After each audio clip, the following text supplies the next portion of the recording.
Aloha mai kākou, o wau o Leinaala Kuloloio Vedder.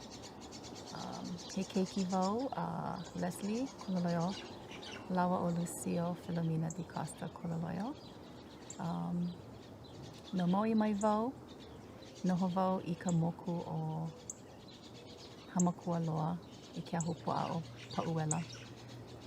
O Haleakala ko'u mauna, o Kulolio ka makani, o Pe'epuhala ka ua. Noho wau I ke kokoke I ke kai o Puniawa. Aloha mai. So here I am, Leinaala. I'm here in this beautiful ahupua in the moku of Honuaʻula. So my connection to Honuaʻula and in this area is through my father, through Leslie, through his parents, Wallace, Pilina Kuloloio, and my grandmother, Alice Ka'uhiki Akuna Kahiapo Kuloloio. And on both of my grandparents' side, they come from Honuaʻula. In particular, my grandfather, who comes from the line of Pilina and Kukahiko, and my grandmother comes also from Kukahiko and Ka'uawa Amahi. So my early recollections of Honuaʻula, this beautiful place, is just visiting my grandfather's sister, Auntie Kuamo'o, Helen Peters, who lived in this area just in right in Papa'anui and Apua Kehau. And as we were young, we would come down with my parents. I was baptized at Keawala'i Church, and I was also baptized in Mormon Church. And so, being a Mākena is just like a second home. Playing with all of my cousins that I recall, the Peters Ohana, the Lu'uwai Ohana, Dilima Ohana, Poipuni, Poipoi, those are just fun times. And we would play along Keawala'i. We would have a lot of family reunions there. And, back then, just as cousins, we would just roam the entire area. It was so free because we knew everybody. And walking through the different kiawe, going to the kiawe plants and just exploring as you do as cousins. Jumping off the rocks at A'awa and going to Alika and exploring over there and knowing the different places where you go, where the shark hole is at, and who could go over there. And one of my favorite cousins from this area is my Pela Alo. She was raised with my grandfather's sister, Auntie Kuamo'o. And so she knew a lot of the areas, and I always felt safe with her wherever she would go. We definitely felt so safe with her because she knew this area. And, we would walk from where Uncle Eddie's place is at Po'olena, and just walking freely down to where the cow pen, and then all the way down over here, down to Big Beach, like nothing. So, for me, Mākena is like a pu'uhonua for me. A place where I bring my children over here, and where my second son, Kamalu, is named after Maluaka, Kamaluakalani, and, so much good memories and present times, and moving into the future, a lot of things will change. But if we can hold on to those kind of memories and having our children explore, going down and fishing to the different fishing spots and feel safe. When in the water, they feel very safe. Being with their other cousins, their Lu'uwai Ohana, they go and swim and see the honu and the puhi, and knowing that this is who you are. You are of Honuaʻula. You are of Kumulipo, and because we know who we are as Kumulipo, when we go back into the ocean, we're a part of our aumakua. And so that reciprocal relationship makes us even more stronger. We connect with our identity and our sense of place. If you were to write a love song for Mākena, what would be a part of that song? We are people of the elements, and so to include the elements, that's very important. So, and I'll just, like if I'm on the beach with my children or with my sister, I'll just say, just mahalo. And what I think is, what I would like to include is definitely start with the ocean, with the kai, because that is where we are from. And when I come to Mākena, 2 years ago, I'm going to mention it because you said that. 2 years ago, when there was no one here, you could smell it. I could smell coming down, and I'm going to cry. I could smell the limu. You could smell the ocean.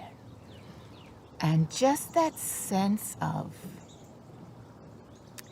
rest of the ocean and of the ʻāina, that is a missing piece. Will we ever get that back again in our lifetime? I sure hope so. I know our children experience that just for that brief moment, and we use that opportunity to come. So what would I include in this haku mele, in this mele aloha, mele wahipana? Definitely start with the ocean. And all of the things that fed me, with the opihi, the pipipi, the ha'ue'oe, and things that I feed my children, the limu. Different places where we would gather the limu that stretches in Honuaʻula all the way down to Keanui'o. Limu that is uncommon, limu that we would pick and what we would use them in our mea'ai. I would include our connection with Molokini and Kaho'olawe, because we are the people in Honuaʻula and we expand from there. I would include the naulu, the ua, the rain, and the journey of Aheleakala. It's the journey. And the journey to Komohana. So those things I would include, because plants will come and go, but it's those natural elements of water, air, and land that I would like for the next generation to remember. And how would they interpret that? And will it be the same? Will that ha'ue'oe be momona at the time of something that was, up in the Moka area? So that would be my mele aloha. Yeah. When we halia aloha of our makua, of our kupuna, and the larger realm of our aumakua, these are tears of happiness and tears of, I should have listened a little bit better, tears of, I should have sat a little bit longer. And so when I think about my grandparents, and there's so many good memories, and so that's where it comes out, where I long and I yearn to spend more time with the kupuna that are still with us. Our Uncle Eddie Chang, Auntie Ka'onohi, Auntie Lima Lee, Uncle Ransom, and we just had the passing of Uncle Angus. And Dina Hall and Isaac Hall they had a very important part of my grandparents' life, my father's life, my life. And watching Le'ahi grow up, you're just like our younger sister. Because you're the age of, you're older than my sister. And so when I think about them and the stories, what I'd like to others to remember is that the simplicity of living anywhere on the island, and you make it the best that you can. You know, we never, I mean, my grandmother, after my mother had passed away, we moved up with my grandmother. We never knew that, you know, getting those little pink cards and going to MEO is because you fell into a certain financial bracket, you know. We didn't know that eating canned sausage was the way to do it, because that's what we did. And so just enjoying the simplicities of life. We get so caught up in, I think I need that. I think I need to wear this. I think I need to do that. Technology, social media, they will come and go. But if we just concentrate on the simplicities of life and just to sit and listen, because they come back to us. They come back to us in our wins. They come back to us in our dreams if we call upon them. And so how I would like, I'm probably forgetting what you asked me, to remember my grandparents. It's in the names that is so important. You know, I feel myself, my generation, you know, there's a parent generation, and before them, and before, and it makes me wonder, you know, did they have this same kind of feeling because they're experiencing similar things? Survival of identity, survival of language, of food, of culture, of just living. And so it makes me wonder, did they have those worries just as we do now? Did they ever think that, would they be that generation to just lose it? And the next, because every generation, you don't pass on, you know, a lot. You pass on just enough. And if you're sitting there and listening, you get it. And so to ho'olohe, nanakamaka, and pa'akawaha is a very important value that needs to occur. One thing I like to say is la'a. That was my grandmother's name, la'a. To la'a. To la'a in a place that you know, that you feel in your na'au, so that place is la'a to you. Then you become ma'a, you become familiar with the sights, with the sounds, with the feelings. That's the ma'a. And when all of that isn't captured, then you pa'a. And it may go through that whole cycle again as you move forward, or you move to a different area, or when you have children. And so I'm worried. I'm very worried. At my age, what I have done for my ohana, what I've done for my lahui, will my children continue that ike? Because they're very distracted. So much distractions. Even though we've made choices as parents, they can be distracted so easily. And is it my kuleana to teach the rest of my family? You know, is it really my kuleana? It is.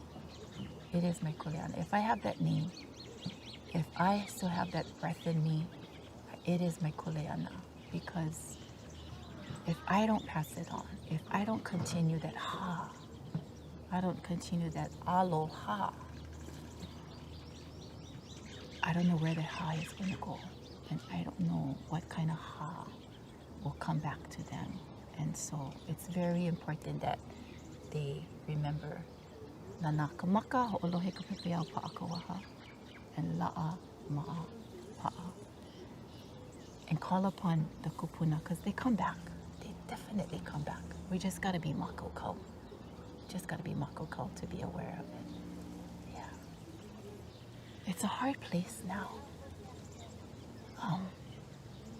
I appreciate being part of this group. I appreciate having the opportunity to sit at the table. Totally appreciate that. What's hard is you mentioned about the senses.